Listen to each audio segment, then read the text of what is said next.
Caro amigo, eu tô escrevendo porque ela disse que você ouve e entende. E não dormiu com aquela pessoa da festa ainda que pudesse. Não tente adivinhar quem sou eu. Esse é o trecho do filme As Vantagens de Ser Invisível, especificamente quando o personagem Charlie escreve uma carta para o seu melhor amigo.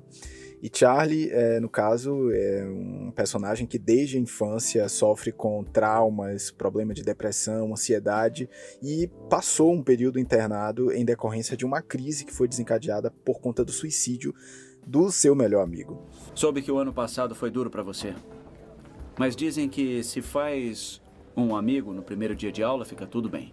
Bom, isso, claro, é ficção, mas na vida real, assim como esse amigo de Charlie, tem sido cada vez mais comum relatos de pessoas com transtornos psicológicos que acabam levando ao ato extremo que é tirar a própria vida.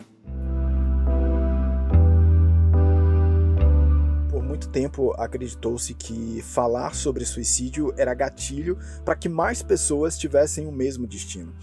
Hoje, no entanto, é ponto pacífico entre as principais organizações e autoridades científicas que a prevenção do suicídio passa necessariamente pela discussão e disseminação de informações sobre o tema. Por isso, no mês de valorização da vida, a gente foi em busca de profissionais da área para ajudar na discussão sobre saúde mental. Quais sinais podem indicar um comportamento suicida?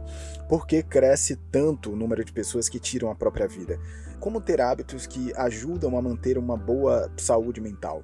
Para nos ajudar a responder tudo isso, fomos até o consultório da psicóloga Vanessa Freire, que atua na abordagem da terapia cognitivo-comportamental.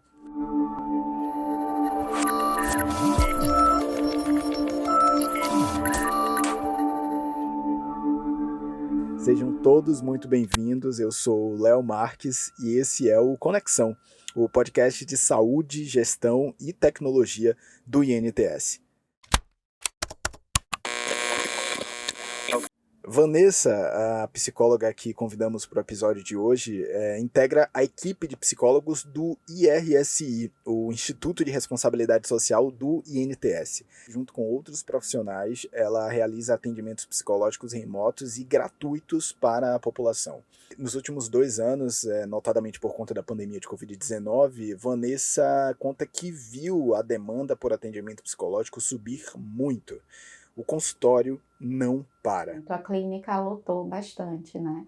As pessoas começaram a ter pequenos surtos, muitas crises de ansiedade, muitos momentos depressivos. Esse isolamento social trouxe muitos problemas emocionais. Para algumas pessoas trouxe, porque teve que lidar com a morte, né? Teve que ver essa morte muito de perto, por um ente querido, por um amigo, ou por assistir os jornais e verem que a morte era uma frequente, a morte estava realmente diante dos nossos olhos. Então aumentou muito a busca. Hoje a gente ainda tem preconceito por essa busca, mas digamos que triplicou a ponto de às vezes você não ter horário na agenda para atender essas pessoas. Então aumentou muito, as pessoas começaram a buscar porque entenderam que não conseguem dar conta daquilo sozinho.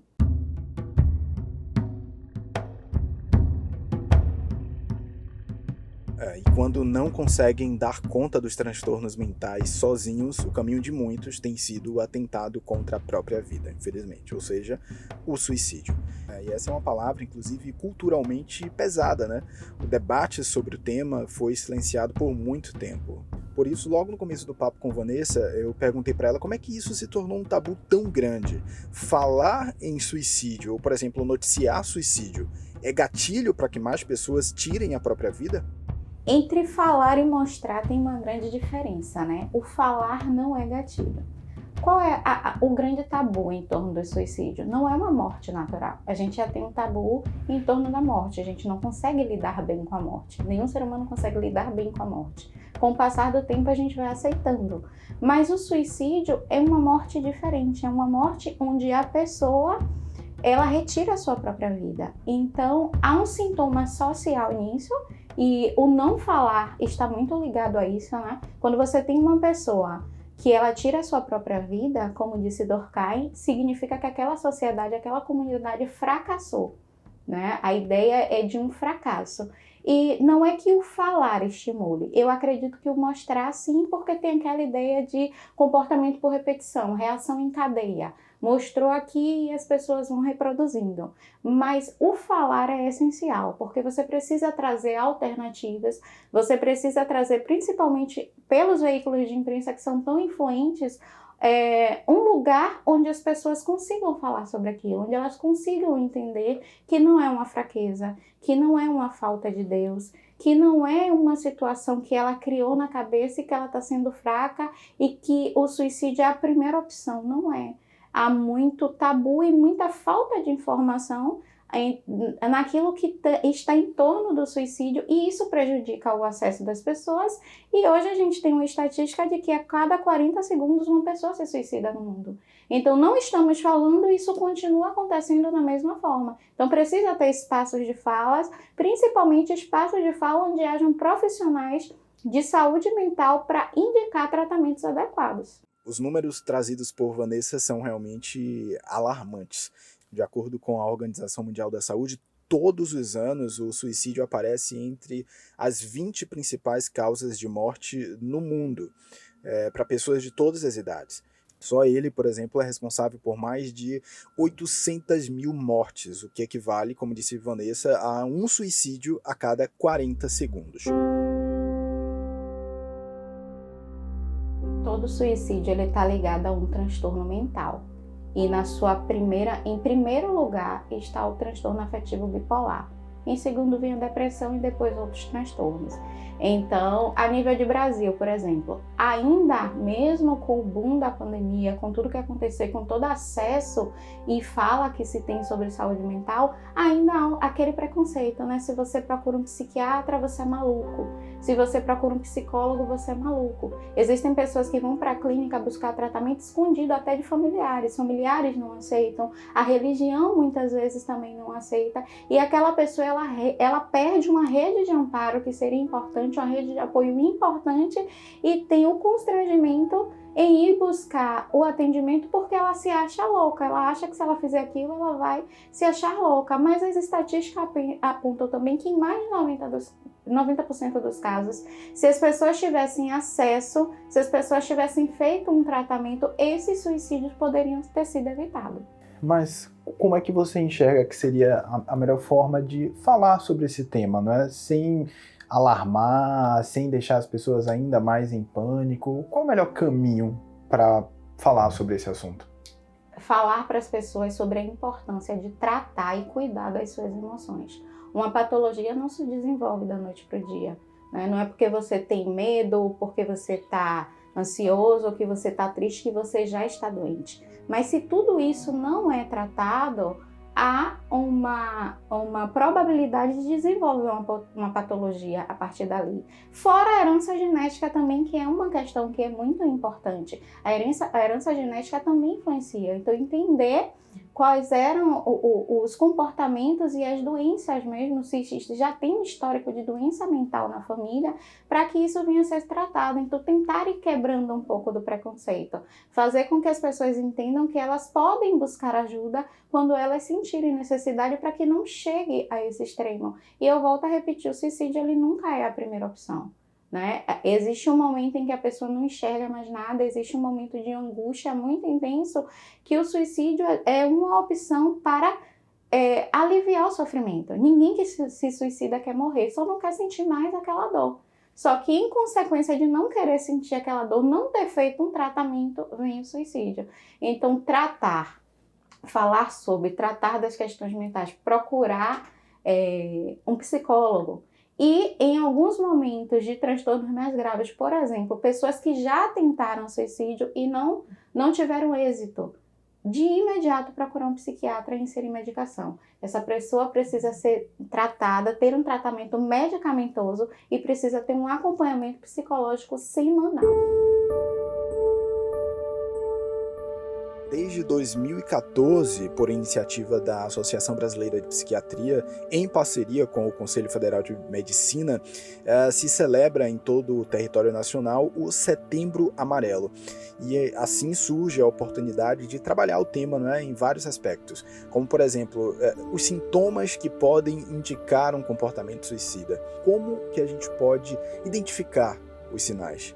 Os sinais são visíveis, né? Basta um pouco de observação. Começar a observar, por exemplo, a pessoa começou a deixar de fazer coisas que ela gostava, que ela sentia prazer, seja um esporte, seja ir trabalhar, conversar. Se era aquela pessoa que estava em casa sempre conversando, interagindo, e de repente ela começa a se isolar, ela começa a passar mais tempo trancada no quarto, ela começa a ter alteração no sono, ou tem dias que não dorme, ou tem dias que dorme o dia inteiro, que troca o dia pela noite, começa a ter alteração na alimentação, ou não comendo, ou comendo compulsivamente. Então são sinais observáveis, a pessoa ela vai mudando, não é uma coisa que acontece de vez, mas vai acontecendo aos poucos, ela vai se isolando, ela vai tendo alterações no sono, ela vai tendo alterações no humor, vai tendo alteração na forma como ela se alimenta e principalmente começa a se isolar do contato com pessoas. Então, ter uma conversa, né? Não sem pressionar, sem preconceito, mas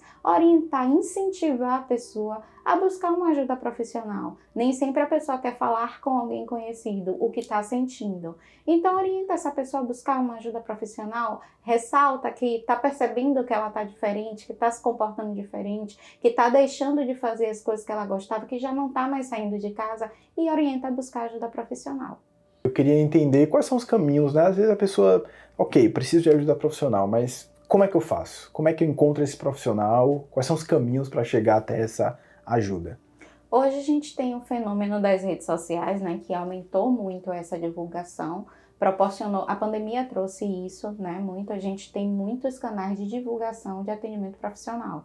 Agora, uma coisa que eu sempre oriento, procure uma indicação, seja indicação de um médico, né, passe primeiro por um médico, porque, por exemplo, se você tem plano de saúde e quer fazer esse acompanhamento por plano de saúde, você precisa de uma solicitação médica autorizando o tratamento, indicando o tratamento para que o plano de saúde libere. Então, procure uma indicação médica, procure saber de alguém que já fez terapia, para que você encontre um profissional qualificado, porque nem todo terapeuta que está aí se divulgando realmente é um profissional que fez psicologia, que fez especialização, que atua na área com conhecimento do que ele está fazendo. Hoje em dia existem muitas pessoas que fazem divulgação de serviços, né, que prestam, mas que não passaram pela qualificação necessária. E a questão do suicídio é algo que é muito delicado. Você tratar de transtornos mentais, você tem que ter realmente um amparo teórico, um amparo técnico para saber como lidar com aquela pessoa. Então as redes sociais ajudam muito nisso, mas procure sempre uma indicação médica, procure ver a avaliação no Google daquele profissional. O Google sempre mostra uma avaliação, procurar recomendações sobre o profissional e sempre procurar psicólogo, procure saber se a pessoa realmente é um psicólogo, tem um CRP ativo, está atuando, tem a licença do conselho para atuar, porque é importante, é uma referência importante se esse profissional está habilitado para atuar na área, e um psiquiatra, que é o profissional que vai avaliar para saber se você precisa de uma intervenção medicamentosa de imediato. E posterior a isso, ir quebrando um pouco os preconceitos. Se você precisa de ajuda, se você precisa de auxílio, vá buscar essa ajuda. E se os seus familiares têm essa crença preconceituosa, tente quebrar esse tabu, né? Tente entender que faz parte do cuidado com você, cuidar das suas emoções e da sua saúde mental para que não chegue a esse extremo de tirar a sua própria vida. Quando a gente tem algum problema físico de saúde, por exemplo, diabetes, né? O médico vai recomendar que a gente mantenha hábitos saudáveis de alimentação, que reduza o açúcar, etc. No caso de problemas mentais, o que a gente poderia dizer, o que se poderia dizer para a gente de hábitos saudáveis que as pessoas, de modo geral, podem cultivar para cuidar da saúde mental? Um aliado importante, muito importante, é a atividade física. Você manter uma rotina de atividade física, seja ela qual for. Quando a gente fala em atividade física, as pessoas pensam logo, eu preciso ir para academia, mas eu não gosto de academia. Não, você pode fazer uma caminhada, você pode fazer uma luta, você pode fazer um esporte, você pode correr, fazer algo que movimente o seu corpo e que faça com que o seu cérebro produza serotonina, produza endorfina, que são substâncias que vão se encarregar de fazer com que você se sinta bem. E principalmente na questão dos transtornos mentais, você precisa mudar a sua rotina por completo. Aprender a desenvolver bons hábitos, aprender a ter hobbies, coisas que você goste de fazer, que te deem disposição, que faça você se sentir feliz. Manter relações também, vínculos afetivos que façam você se sentir importante, que façam você sentir que aquela sua presença vale a pena. Então não é só terapia, não é só medicação, mas é mexer também em toda essa estrutura, que é uma estrutura que adoeceu, para começar a mudar por uma rotina mais saudável. E aí, incluindo arte, música, meditação. Meditação é uma coisa muito importante, principalmente nessa sociedade acelerada, né? O Brasil é considerado o país mais ansioso do mundo.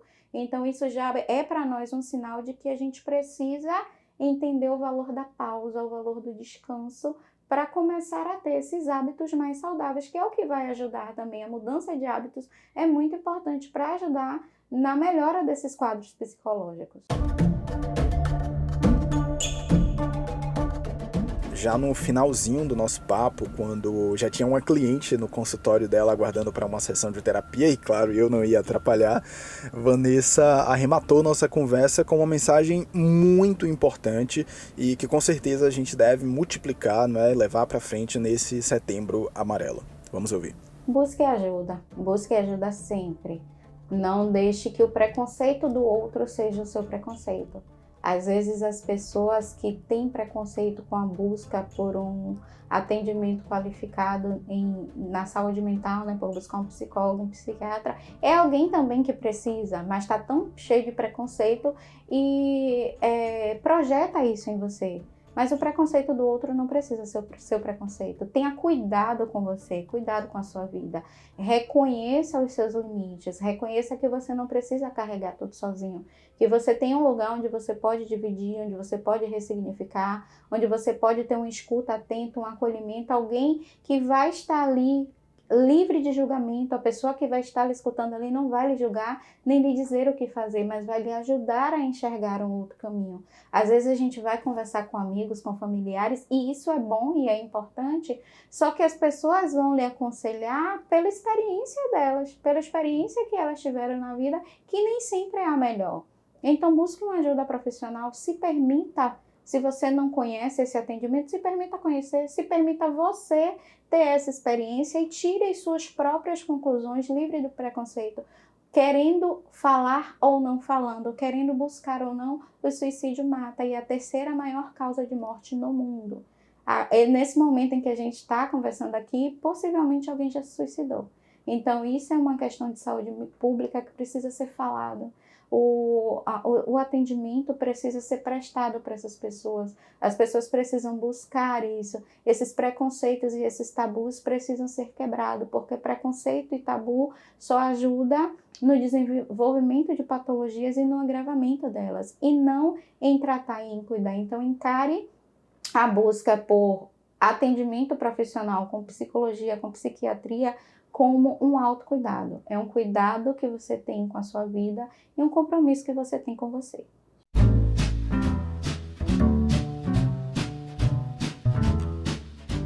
Perfeito, então está dado o recado. E a você eu peço que ajude este podcast a chegar para mais pessoas. Compartilhe nas suas redes sociais, deixe o seu like se você está ouvindo aqui no YouTube, ou se você está ouvindo no Spotify ou outra plataforma de áudio, deixa lá a sua estrelinha para que o algoritmo consiga entregar esse episódio para mais pessoas. Este podcast é uma produção do Instituto Nacional de Tecnologia e Saúde, o INTS, e ao final de cada episódio vamos ouvir sempre as últimas novidades do Instituto através do nosso diretor-geral Alan Kertzmann. Fala aí, DG.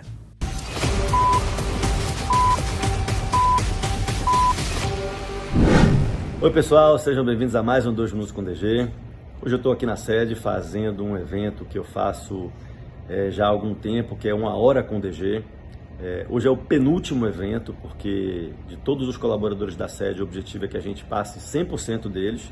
Então, depois desse de hoje, só falta mais um, e aí todos vão ter passado. É um bate-papo. E um assunto importante também essa semana, a gente está assumindo, essa semana, mais uma unidade lá de Itaquá. Quando a gente assumiu o contrato, eram 3 unidades, a gente já assumiu 2. E essa terceira unidade, que é o Centro de Saúde Infantil, está sendo inaugurada agora na segunda-feira. Então a gente já contratou as pessoas, amanhã já está todo mundo lá fazendo treinamento, estamos preparando a unidade em plena implantação, para na segunda-feira a gente fazer aí a inauguração dessa unidade. Essa unidade é uma unidade nova, novamente implantação, é treinamento, é sistema, é compras, todos os processos que a gente tem que ter de implantação e que não é fácil. Ok? Então, boa sorte a todo mundo de Itaquá. Um abraço e até a próxima.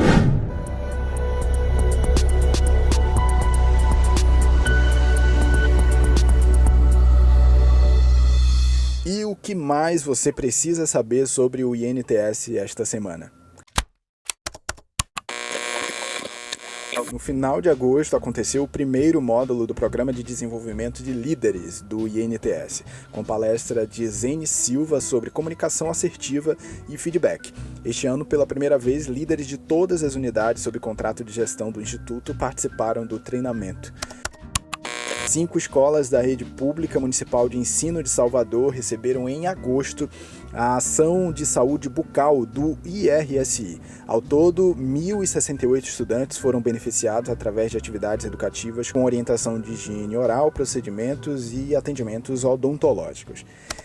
Antes de encerrar, mais um recado. Siga o INTS nas redes sociais, Instagram, Facebook, YouTube. Fique por dentro de tudo.